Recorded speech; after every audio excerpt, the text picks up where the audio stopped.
Saludos amigos de tu canal Filosofía y Vida.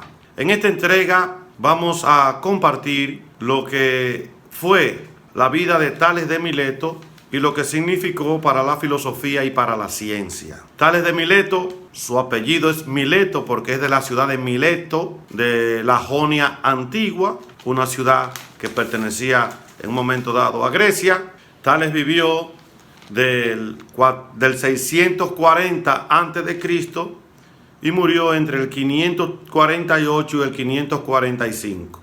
Recuerden que antes de que Dionisio el Exiguo hiciera el recálculo de la era cristiana y donde estableció que el suceso más importante fue el nacimiento de Cristo, hasta ese momento se contaba de atrás hacia adelante, tomando en cuenta las primeras Olimpiadas griegas. Por eso va a vivir del 640 y murió entre el 548 al 545, con aproximadamente unos 80 años de vida.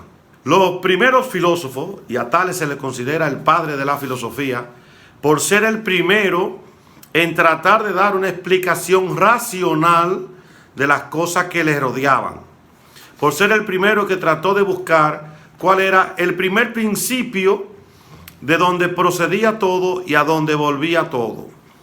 De hecho, la palabra principio, que en griego es arge, no fue el que introdujo ese término quien lo introduce fue posteriormente un discípulo de Tales llamado Anaximandro, que ya tendremos la oportunidad de conversar sobre él. Entonces, trataron de buscar y responder la pregunta ¿de dónde venimos? Y el de dónde venimos no es un lugar específico, sino una sustancia específica.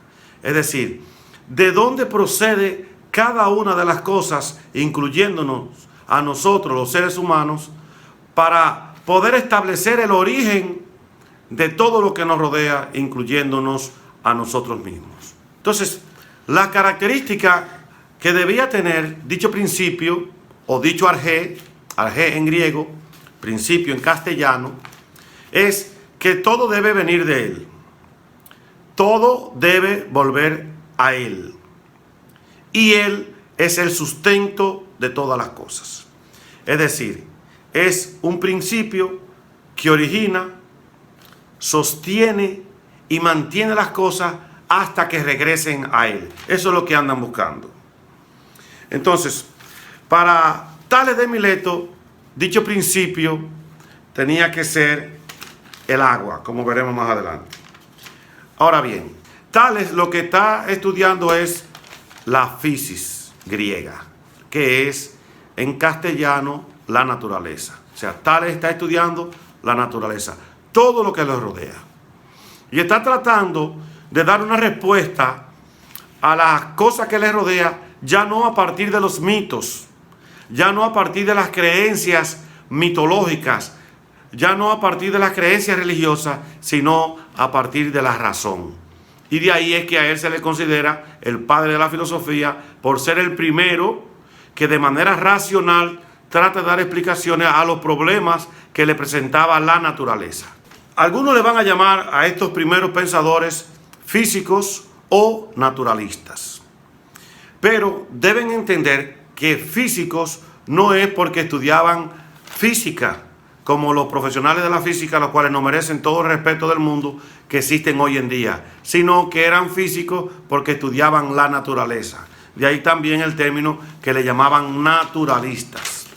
Algunos van a afirmar que Tales aprendió eso del agua, que va a ser el primer principio donde procede todo y donde vuelve todo y lo que sustenta todo, lo aprendió en Egipto de los sacerdotes egipcios, y que aprendió las matemáticas también. Pero es bueno aclarar que en la época de Tales todavía las matemáticas no estaban desarrolladas en Egipto. Entonces, ¿de dónde deduce Tales de Mileto que el primer principio es el agua? Bueno, él va a partir de que en el agua hay una serie de condiciones que no se dan en ningún otro elemento que existe en la naturaleza. Tales afirma que el agua tiene un carácter nutritivo.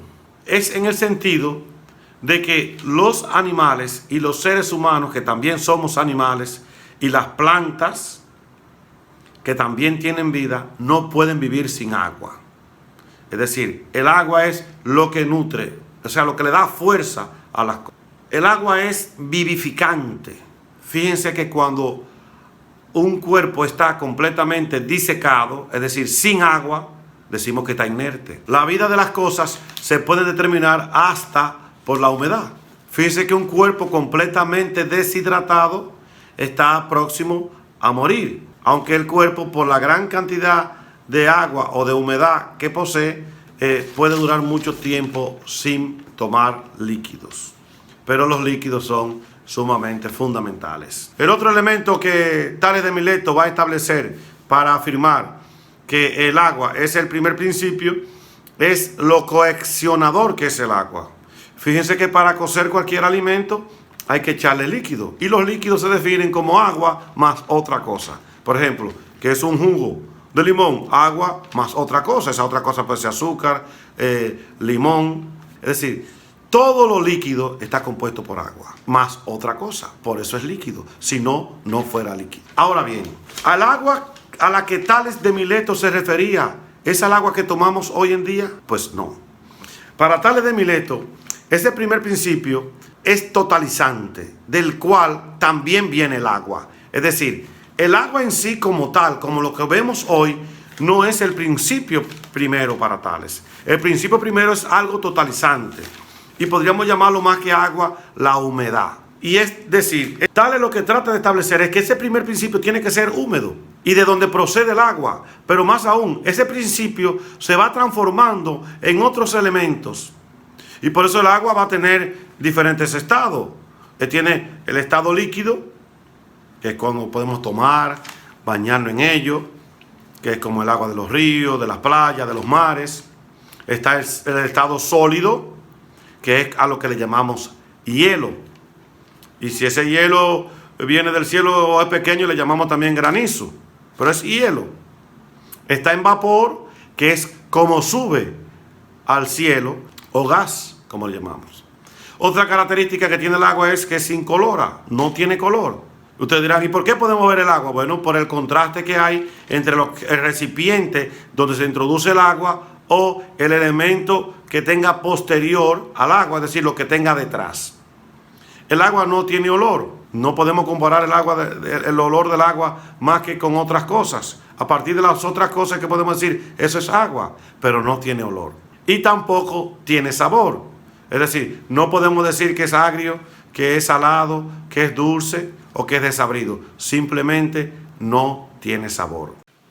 Otro elemento fundamental que Tales le va a aplicar al agua es el hecho de que todo está lleno de vida. Y si todo está lleno de vida, todo debe tener ese principio vivificador, a lo que él le va a llamar panpsiquismo.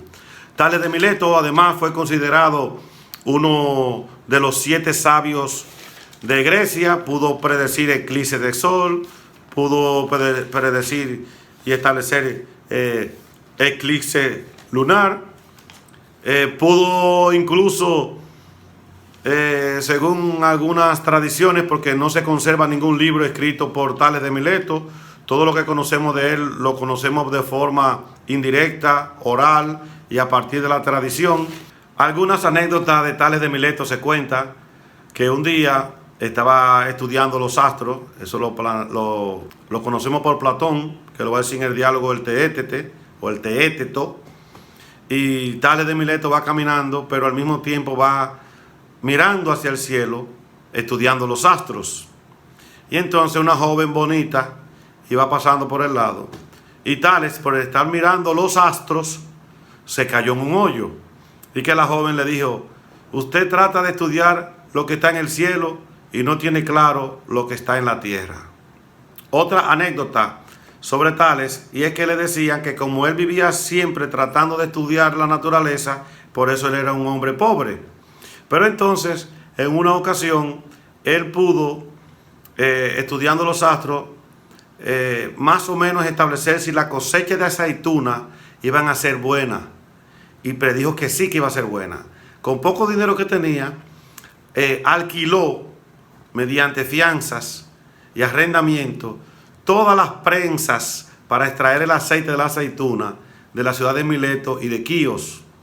Pues entonces, cuando vino la cosecha, todo el mundo necesitaba dichas prensas y entonces se la alquiló a un precio mayor y así pudo tener dinero. Lo que deja una enseñanza de que también el filósofo, si utiliza su astucia para tratar de adquirir de manera ética y moralmente bueno, puede adquirir también riquezas. Así que, amigos, esto era lo que quería compartir con ustedes en esta entrega. Suscríbete a tu canal de Filosofía y Vida. Dame un like si te gustó. Déjame tu comentario en la caja de comentarios. Y nos vemos en una nueva entrega de tu canal Filosofía y Vida.